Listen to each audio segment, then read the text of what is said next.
In this chapter, we get to know more about Carl, the young and dynamic new chairman and managing director of Rockland, and how he navigated the business during World War II.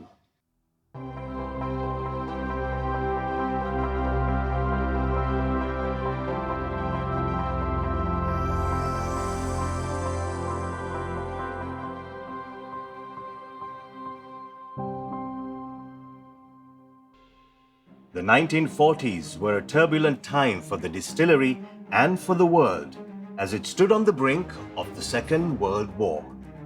For a while, it looked as if the Second World War would have little impact on Ceylon, but as the threat of war soon moved to the Pacific, the island could not avoid its impact.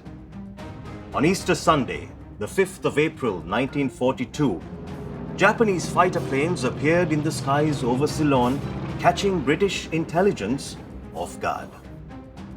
A few days later, in another deadly raid that took place, the Japanese attacked the Trincomalee harbour, sinking 3 British ships off the east coast of the island. More attacks were expected soon, but the Japanese forces had other problems to resolve by that time, as their own home front needed protection. And so the looming deadly attack on the strategically located island never happened. Keeping the distillery afloat during these times was no easy task for Carl. Fate, however, once again intervened to turn the tide.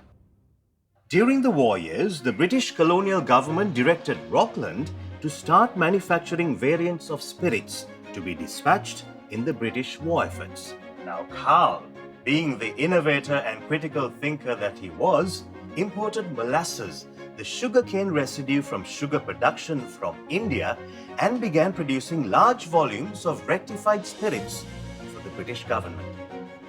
Carl also found happiness in his family life despite these turbulent times. He married Trisette, and the couple had 4 children.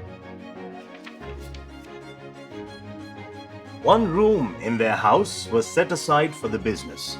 This became the headquarters of Rockland Distillery, which at the time had a staff of 2. With the importation of molasses, new ideas for products began to take hold of Carl's mind.